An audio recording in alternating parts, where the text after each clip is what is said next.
Hello, everybody. This is Boxing Bros UK, and this is my co-host Andrew the Boxing Brain. Hello, hello. So, firstly, I would like to say thank you to His Excellency Turkey Al-Sheikh for bringing a fucking sick card to the UK at Wembley. Oh yes, Yeah. Wembley edition. Wembley edition. Yeah. Like, you can cry about, oh, Saudis are taking that. Who cares? And he's sharing the wealth. And we're having an amazing card, like the Saudi cards, in England. You've got to thank Turkey Al-Sheikh, His Excellency, whatever. You gotta say thanks to the man. I'm very happy that he's in boxing now. I really like it because he's made boxing exciting again, because we're just seeing all the fights that we want to see. They're all always good fights. But anyway, let's take it away. We're going to be talking about the Ryder season card, Wembley, AJ Dubois, and a little bit about all the undercard fights. Right, take it away, Andrew. Let's start from the bottom. Yeah, just to quickly reiterate what you said. Yeah, so September 21st, didn't it? Riyadh season in. He always said, didn't he, Turkey Al-Sheikh, that he was going to do a Wembley or a lot. You know, they weren't always going to be in Saudi. So yeah, really pleased with it. So should we just start with? Do you want me to list the card, or should we just start with the first fight and then go we'll just start with the bottom. Yeah, we'll just start with the bottom fight and just go through one after another. Yeah. So this is probably the only one that even casual fans that are going to be tuning in are probably going to know all the other names on this card, which kind of tells you everything you need to know. Yeah. Best UK card I've seen in my memory. I can't remember a better one from top to bottom. So we got it's the they're having a bit of a kind of Josh for this show. There's like 4 Joshes on the bill. So we got Josh Paddy Padley against Mark Chamberlain. We don't know a great deal about this one, so we'll probably just gloss over this one a little bit and go on to the next one. Yeah, I'm really sorry if they watch this video. They probably don't, but like, we don't know who you are. But never heard of you guys or seen these guys fight before. But Eddie Hearn, yeah, that's it. But Eddie Hearn said that this fight is going to be like a barnstormer. They're both upcoming prospects, but he fucking says that about everything. So every card is the greatest card ever. So, but I like Eddie Hearn. I'm gonna give him the benefit of the doubt. And do you know what? It is a big opportunity. So either they're going to sink or swim, these guys, because they're either going to go out and fucking swing it out and try and make it a really, really good fight because they're on show, or they're going to crumble under the pressure and like have a hugging fest. So, you know, and that's it. Yeah. Next one. And I can't make a prediction. So yeah, splinters in my arse. I'm on the fence. A brilliant platform. Brilliant platform for them both. And I watched the I watched all the presser, and I saw, you know, Mark Chamberlain spoke a good game. And, you know, and yeah, I mean, this is a great platform for them to kind of put on a show, put on a great performance, and, you know, kind of springboard from there, and then as well do a little bit more of a bit of research into both fighters. But, yeah, fair play to them. I think probably the next one to mention then, and he's coming off a great win against Felix Cash, which was little bit kind of undermined by all that kind of gambling kind of fiasco, wasn't it? That's Fiaz. But Tyler Benny, you know, he's you got to give him credit. He's a bit of a kind of he's a great story because he's full of heart. You know, he's had a couple of losses, I believe, in his career, and he had a good win against Felix Cash, and now he's going in there against Shiraz, isn't he? Hamza Shiraz. Yeah. So that's a little bit of a step up, isn't it? A little bit of a step up. Yeah. But he's game, Denny, and Eddie Hearn's given him a massive opportunity, and apparently he's a very humble guy. He seems quite humble. Oh no, he's Ben Shalom's fighter. Oh, he's Ben Shalom's fighter, isn't he? Sorry, yeah. I was getting confused because Eddie Hearn was talking about him. Yeah. That's Ben Shalom. Yeah. Because Felix Cash was an Eddie Hearn fighter, and Ben Shalom is Tyler because Eddie Hearn match him are just losing. They're losing fight. Yeah. I don't think they've won a fight against any other promotion, these cross promotions. And that's another thing to quickly mention about Turkey Al Sheikh. Even now, we've got Ben Shalom, Frank Warren, and Eddie Hearn working together now. This is great for boxing.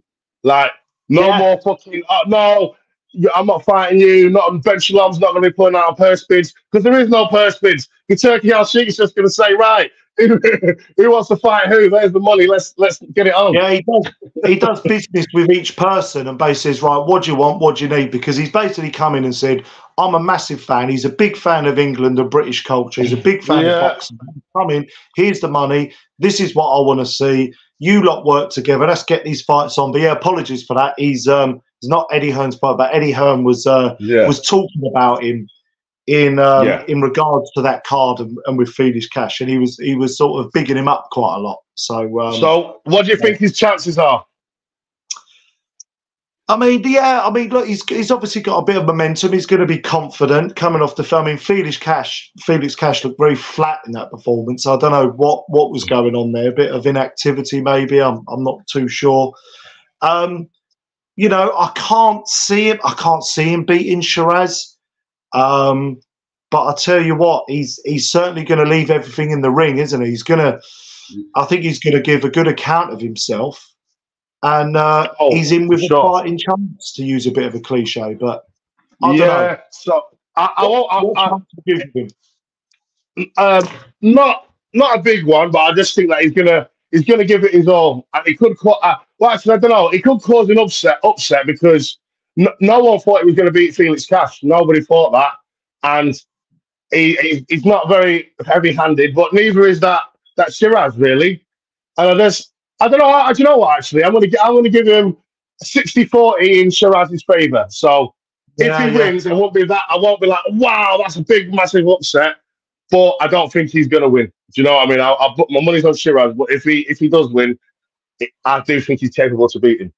Definitely. I think if Shiraz, I think if he maybe slightly underestimates him, maybe goes in there a little bit, I think then it maybe kind of equalises the odds a little bit. Yeah. But I think Denny's going to go in there, isn't he? And he's going to give it everything he's got, you know. And you've got to root for a guy like that. And he's a bit of a for sure. He's a great story in boxing, really. He's one of the guys you're root for. Yeah, that's it for sure. Next one. So I guess moving on. I mean, I'm trying to look at these and thinking, what's the next biggest fight up? Because there's not much between the next two I'll mention. So I'm probably going to go. And this is probably outside of the main bill. And I don't quite know why, my favourite fight. So Josh Kelly moving up to 160. He's quite big. He's quite big for his weight anyway. So I think he might be all right. Josh Kelly against Liam Smith. I think this is quite an interesting fight, Chris. I really do. Oh my God! You read my mind. I was hoping you was going to say that. I think there's several things to it. Several things to it. Before I'm sure you'll have your thoughts as well. I think I'm interested to see how Josh Kelly does at 160.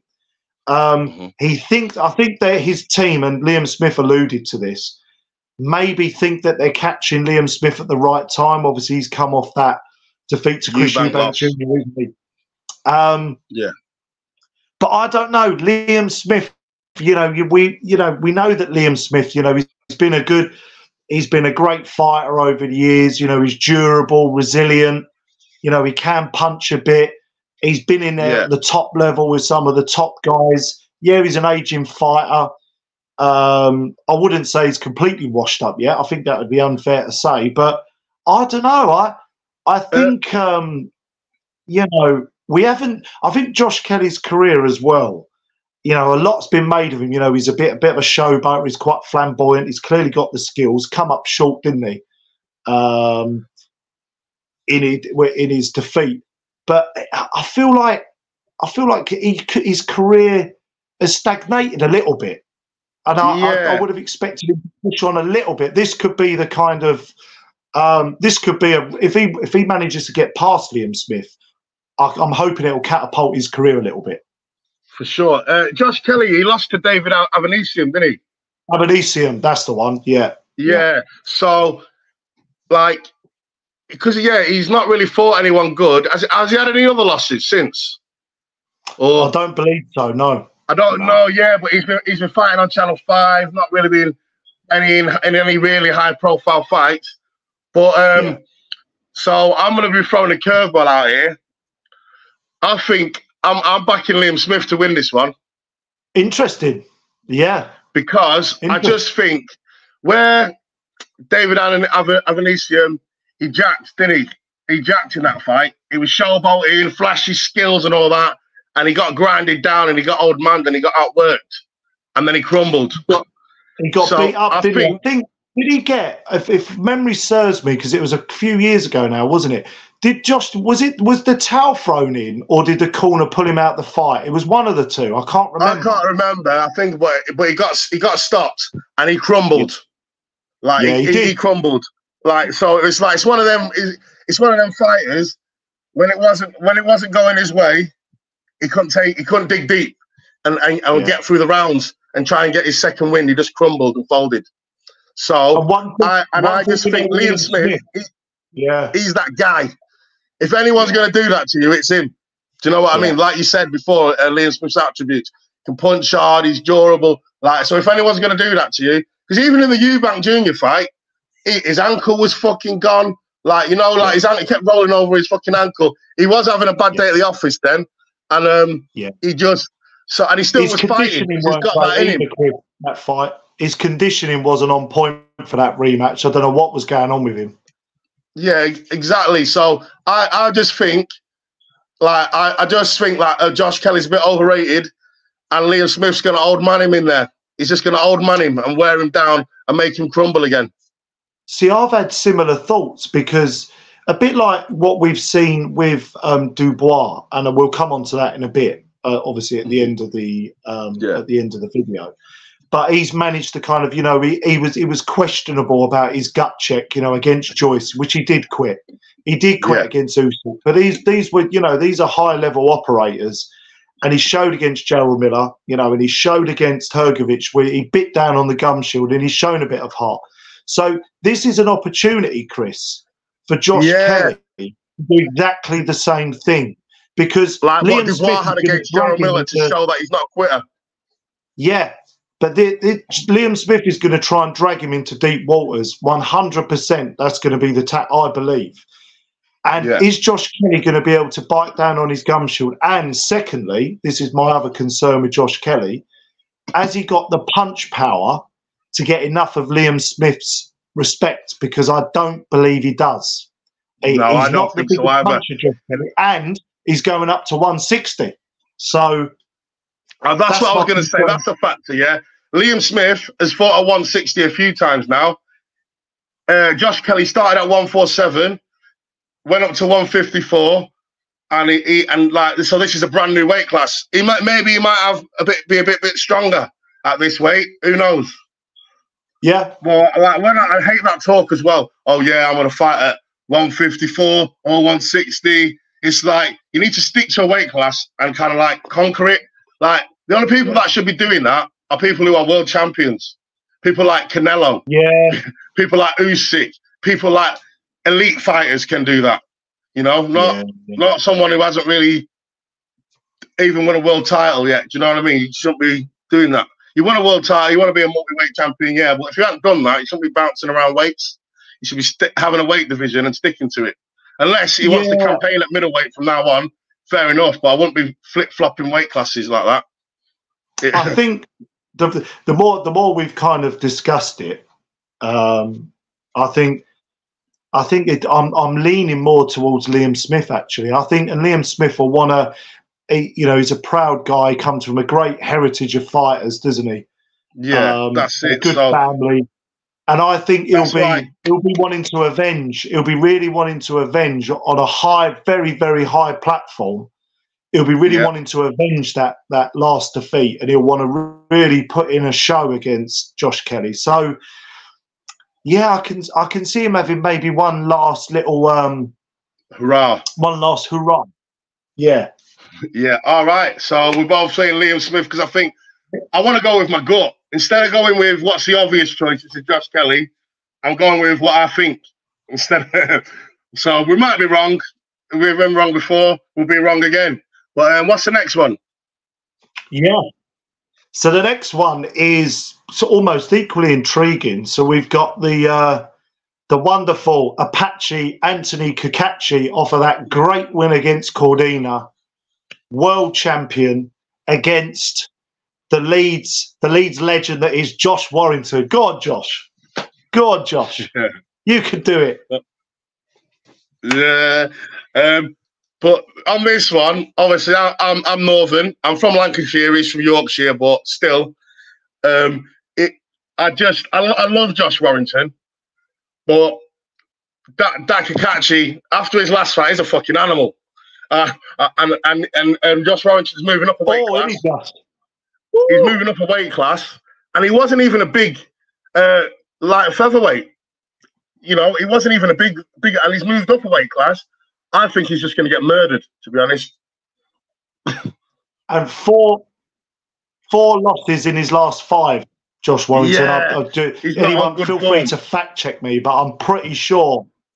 He's had 1 win. No, they said it in the press yesterday. You know, the Lee Woods, they've been operated. Yeah.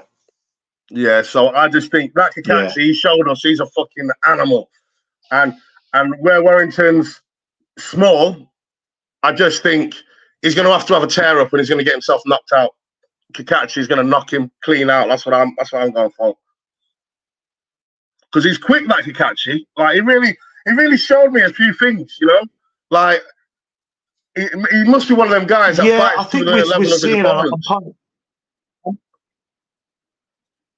Yeah. Mm-hmm. So what are you going for? I think so, yeah, and I think he's had a bit of a weird career. I think he's sort of this might be his time and place. He's been a bit unlucky. Yeah, and I think Joe Cordina's, is no mug. He's a top fighter, and he was a bit flat that night, and he looked a little bit drained at the weight. And we can always make excuses, but Cacace just kept based off of Warrington was a very, very good fighter. Coming towards the sort of twilight end of his career. He's had a lot of defeats recently, albeit very good opponents. Stepping up again, as you say. And he has fought. There's been competitive fights. Don't get me wrong, but he still lost. Like he's been stopped or been outpointed. Do you know what I mean? It's not like it was a robbery or he was unlucky. He got beat. He was competitive. He's like Derek Chisora. He gave it everything he could, but he just weren't good enough. Yeah, I'm rooting for him, but I wanted, because I always like a little bit. Yeah, I don't know. I just quite like him, but yeah, I think we're leaning towards Cacace on that one, aren't we? He's got the bit between his teeth. Yeah. Next one. Next one is another Joshua, and this guy should have been fighting Anthony Yard, but we won't go there. We've done that in a previous video. I mean, Anthony Yard. Honestly, Lions in the camp. Yeah. So yeah, Joshua Buatsi against Willie Hutchinson. Big Willie Hutchinson. Yeah. What do we think? I'm going Willie Hutchinson. Yeah, so am I. A lot of people are going to maybe be surprised at that. Really? Yeah. No, but I think he's confident. He's confident. And he beat Craig Richards a hell of a lot better than Buatsi did. And I just think, and he's just mean. And I think he's got faster hands, bigger reach. Buatsi's not really that much of a hard hitter. So if he needs to swing it, he doesn't really knock anyone out one punch. So if Hutchinson needs to swing it out with him, he'll be able to swing it out with him. I think he can do everything that Buatsi can do, but he's a little bit faster. I think maybe Buatsi might be a bit stronger. But Hutchinson's not really a holder, is he? He can use his legs and move around the ring. You've seen that against Richards when he needs to. So I'm going Hutchinson on points.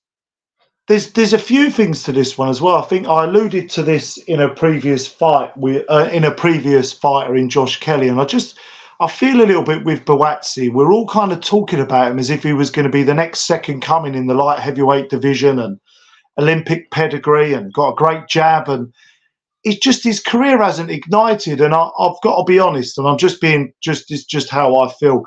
Whenever I've watched his fights, I've been really generally underwhelmed, and I just find him really boring. Doesn't let his hands go, and he looks hesitant. I don't, do you know who he reminds me of? So, you know, Chris Eubanks Sr. after he put Watson in the wheelchair and gave him brain damage, all his fights were boring and shit because he was scared of hurting people. Do you remember that back in the day?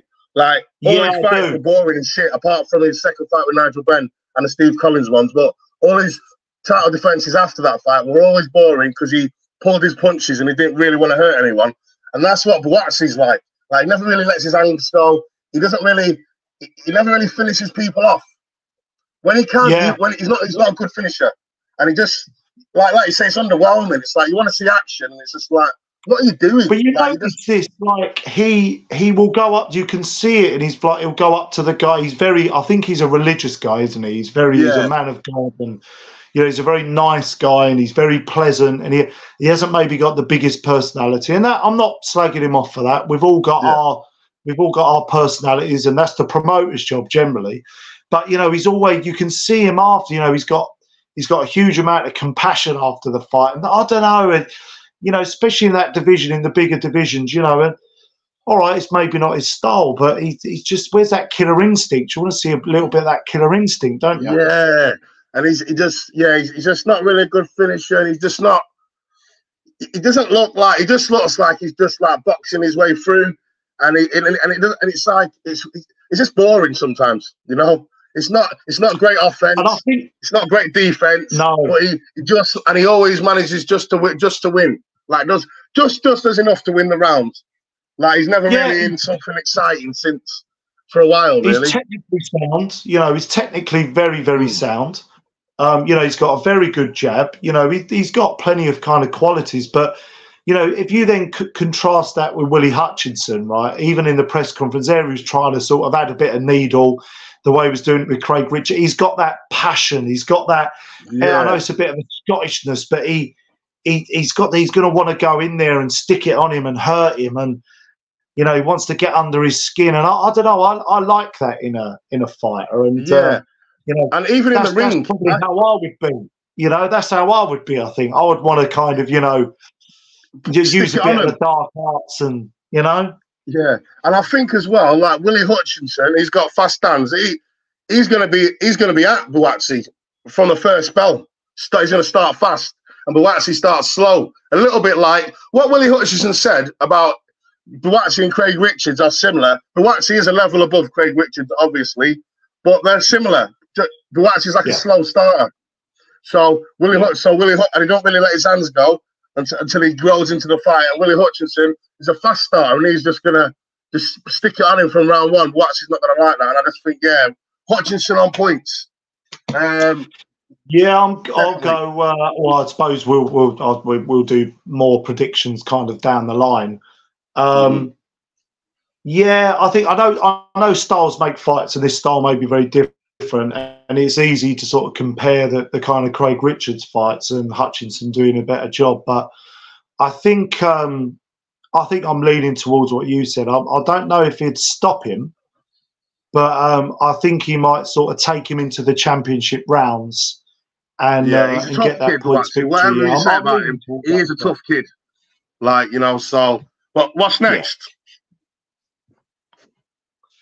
Well, I think I'm just double checking through them all. I'm pretty sure that's right. So we got Denny versus Shiraz. So the next one is the big one, mate. The next one's the big one, the IBF. So, I can't believe Dubois is the IBF champion. What the fuck? Well, he's a paper champion. To be fair, he didn't win the belt. I know. Usyk gave it to him. This happens sometimes, doesn't it? I think I guess the way I sort of am trying to I think in my head, so I can sort of keep that excitement for the fight. I'm kind of thinking, if Hrgovic had that belt, or if that was the kind of eliminator, which I think it may have been, I'm not sure. I think Hrgovic was the mandatory to the IBF belt, wasn't he? I believe so. Yeah. at one stage. And I guess the Dubois win against Hrgovic, maybe you kind of think, okay, yeah. You know what I mean? Yeah. No, I get it. I get it. And obviously, I think Usyk applied for an exemption and the IBF were fucking about, like taking too long. So I think they just thought, you know what, fuck you. Or Turkey Al-Sheikh probably went, yeah, there's $1 million in your bank, vacate the title for my Wembley show. You don't know though, do you? Wouldn't surprise you, would it? Wouldn't surprise you. You don't know. But what's obviously we've spoke about this fight before, but what's your? I'm still going with AJ. I think AJ's got it. I think. Look, I mean, Don Charles has his style of coaching, has his style of, his fighters tend to fight in the same way. They show plenty of heart. They kind of, want to walk forward. They're pressure fighters. He has shown a lot more durability with Don Charles. I just don't know I guess this is my feelings on it. Between the Hrgovic fight and now against AJ, is he going to be able to do enough work in the gym to do a bit more head movement and get out of the way of those right hands and not to be taking so many shots? I just don't see how that's going to be possible. He's going to be taking some shots from AJ. Yeah. And the thing is, I just worry a little bit for Dubois that if he's not going to be able to eat those punches, those right hands. Yeah. That's it.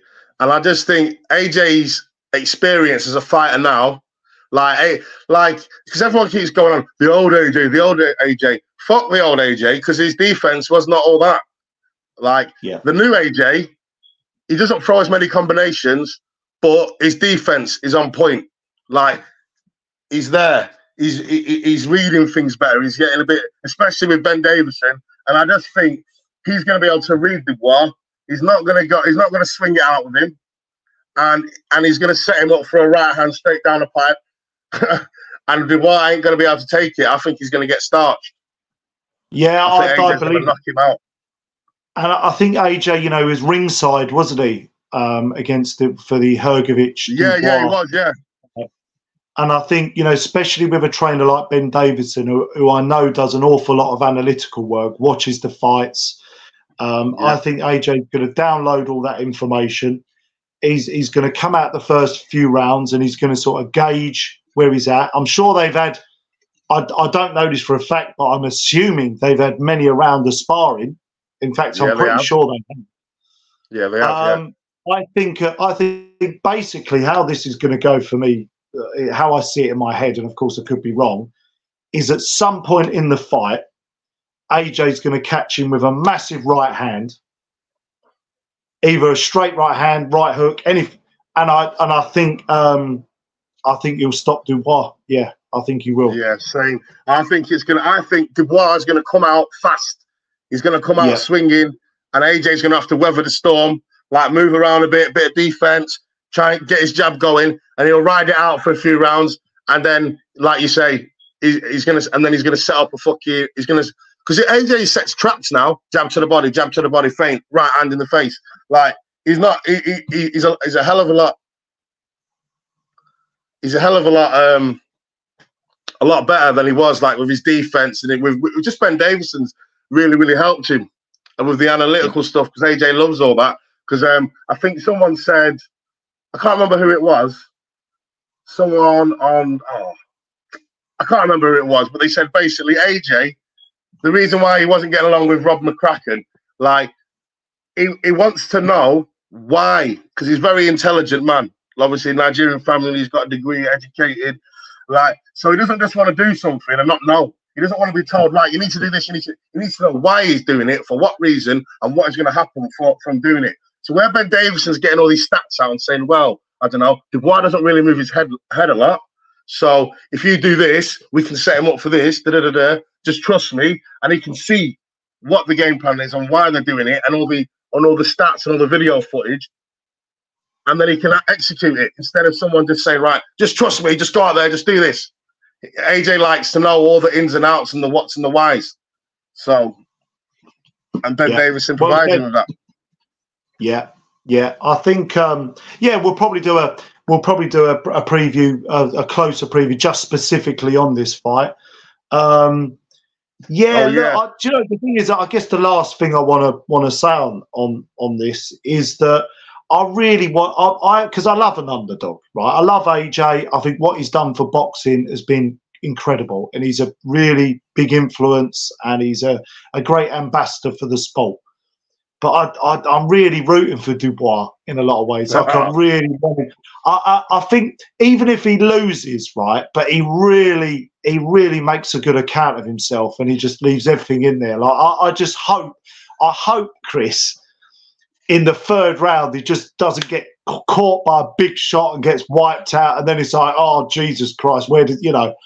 Yeah, I don't really want to see that. I hope that doesn't happen. I think AJ will knock him out in the middle rounds, like between like six to 8 or something. But I'm gonna have to disagree with you because I'm half Nigerian, so I'm gonna have to be rooting for AJ. But yeah, fair enough. Yeah, fair enough. Yeah, I get it. Yeah, so I've got to be so I've got to be rooting for AJ. But yeah, I think that's it, guys. So we've done all the fights. We're probably going to do some separate prediction videos on each fight later, closer to the time, and hopefully we might be there.